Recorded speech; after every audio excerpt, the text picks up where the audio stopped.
हेर भरे खेतों और बहती नदियों के बीच बसे एक छोटे से शांत गांव में राहुल नाम का एक छोटा लड़का रहता था। वह नॉटी लड़का नहीं था, लेकिन वह बहुत बहुत लेजी था। दुनिया में उसकी दो पसंदीदा चीजें थीं, टेस्टिस्ट खाना खाना और बड़े बरगद के पेड़ के नीचे सोना। उसे अपने पिता के साथ खेतों में काम करना पसंद नहीं था या घर के कामों में अपनी माँ की मदद करना। इसके बजाय वह ऐसी जगह का सपना देखता था जहां उसे बिना कोई काम किए सारा दिन खाने को मिलता। उसकी माँ अक्सर आह भरकर कहती, राहुल, जब तुम बड़े होगे तो क्या करोगे?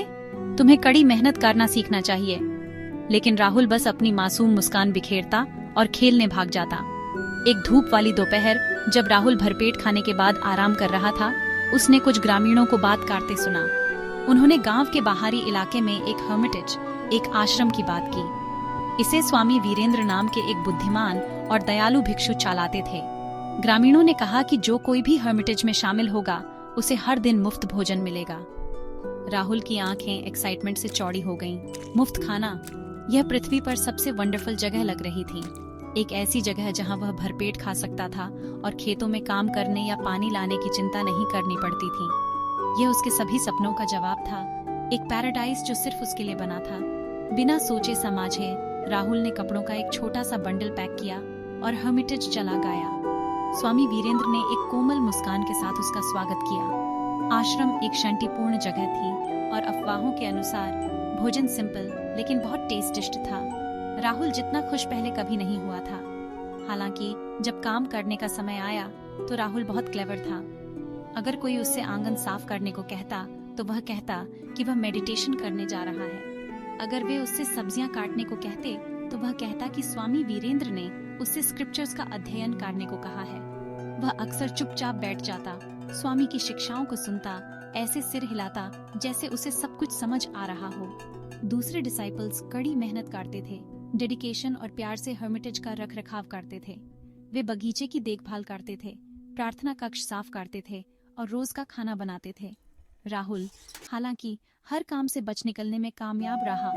वह एक शांत कोना ढूंढता और सो जाता, उसका पेट भरा हुआ और मन चिंता मुक्त होता। स्वामी वीरेंद्र ने राहुल के लेजीनेस को देखा, लेकिन उन्होंने लड़के के शुद्ध और सिंपल दिल को भी देखा। उन्होंने देखा कि राहुल में कोई मैलिस या कनिंग नहीं थी, बस आराम के लिए एक बचकानी इच्छा थी। तो बुद्धिमान भिक्षु ने इंतजार करने का फैसला किया और जीवन को राहुल को अपने समय में अपने महत्वपूर्ण सबक सिखाने दिए। राहुल के लिए आश्रम में जीवन एकदम सही था, खाने और आराम से भरा हुआ। वह हर शाम स्वामी वीरेंद्र के प्रवचन सुनता था। स्वामी देवताओं, भक्ति और एक शुद्ध हृदय के महत्व के बारे में बात करते थे। राहुल गहरी फिलॉसफी नहीं समझता था, लेकिन उसे कहानियां पसंद थीं। उसे खासकर भगवान कृष्ण के बारे में कहानियां पसंद थीं, जिन्हें दयालु और प्रेमी माना जाता था। राहुल भगवान को एक महान राजा मानता था जो आकाश में एक बड़े महल में रहते थे और सबका ख्याल रखते थे। उसने स्वामी की हर बात पर एक बच्चे के सीधे भरोसे के साथ विश्वास किया। उसकी आस्था सीधी और सच्ची थी। हालांकि एक दिन चीजें बदल गईं। यह एकादशी का त्योहार था, एक ऐसा दिन जब आश्रम में हर कोई सख्त उपवास रखता था। रसोई बंद थी और किसी के लिए कोई खाना नहीं बनाया गया था। जब राहुल अपनी दोपहर की झपकी से उठा तो उसका पेट भूख से गुड़गुड़ा रहा था। वह अपनी रोजाना की मील की उम्मीद में रसोई में गया, लेकिन उसे खाली और शांत पाया। बर्तन और पैन सब साफ थे और रखे हुए थे। उसने दूसरे शिष्य से पूछा, खाना कहाँ है? मुझे बहुत भूख लगी है।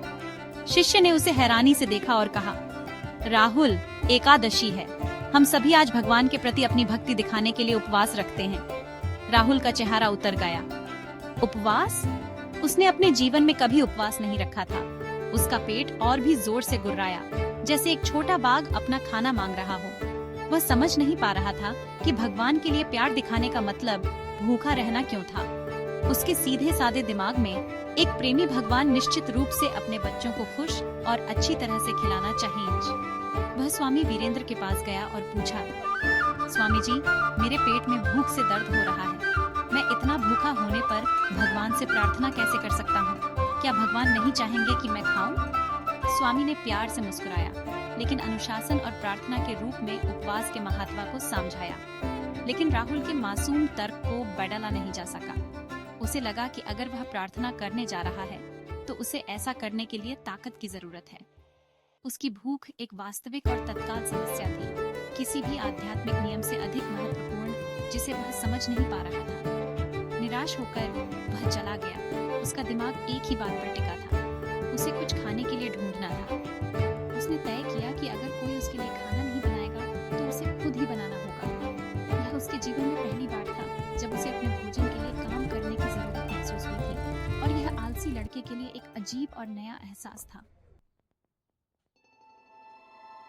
राहुल आश्रम के स्टोर रूम में गया। उसे थोड़े चावल, दाल और कुछ सब्जियां मिली। उसने कई बार दूसरों को खाना बनाते देखा था, इसलिए उसे मोटा मोटा पता था कि क्या करना है। उसने चावल और दाल धोए, अनाड़ीपन से सब्जियां काटी और सब कुछ थोड़े पानी और मसालों के साथ एक बर्तन में डाल दिया।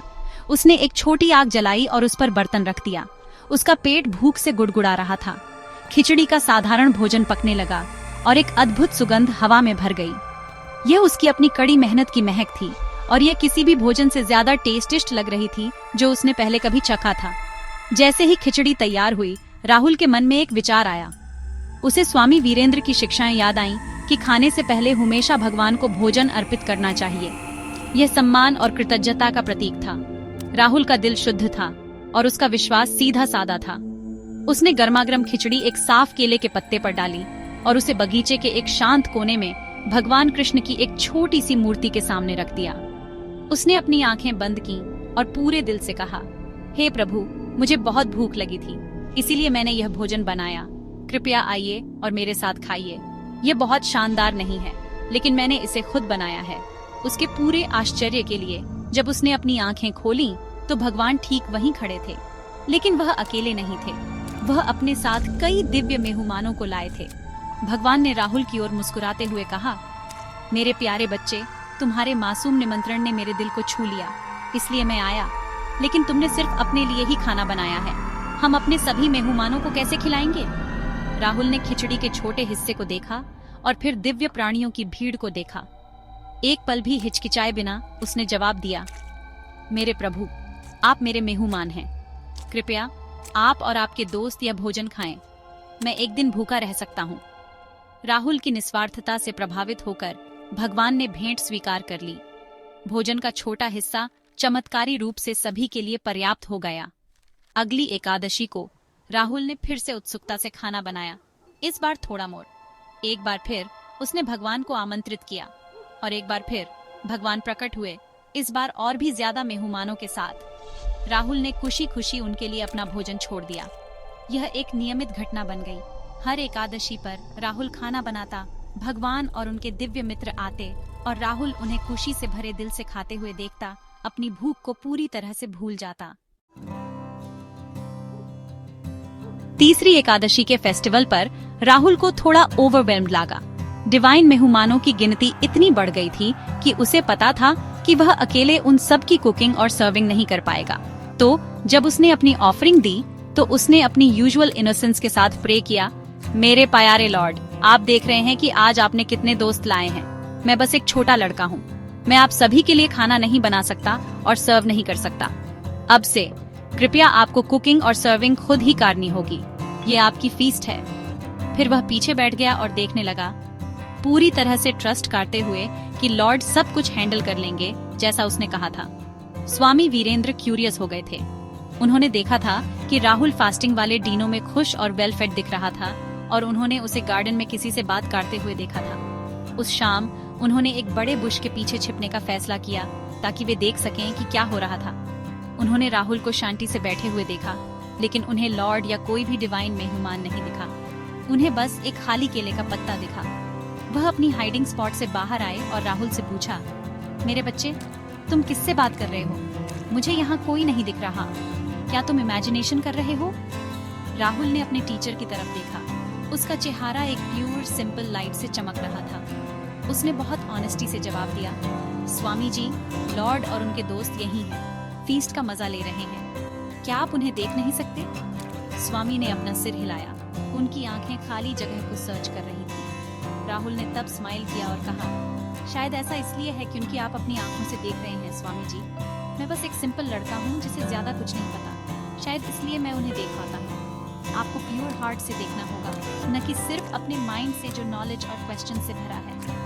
छोटे लड़के से ये शब्द सुनकर स्वामी वीरेंद्र को अंडरस्टैंडिंग की एक वेव महसूस हुई। उन्होंने अपनी पूरी लाइफ स्क्रिप्चर्स की स्टडी करने, मेडिटेट करने और कॉम्प्लेक्स रिचुअल्स करने में बिताई। फिर भी वे वह नहीं देख पा रहे थे जो यह लेजी सिंपल हार्टेड लड़का इतनी क्लियरली देख सकता था। उसी पल वाइज मंक को प्रोफाउंड ट्रूथ का एहसास हुआ। ट्रू डिवोशन सिर्फ नॉलेज या डिसिप्लिन के बारे में नहीं थी, यह एक प्योर हार्ट के इनोसेंट अनवेवरिंग ट्रस्ट के बारे में थी। उन्होंने समझा कि गॉड खुद को सबसे लर्नेड को नहीं दिखाते, बल्कि सबसे लविंग और सिंपल को दिखाते हैं, ठीक छोटे राहुल की तरह।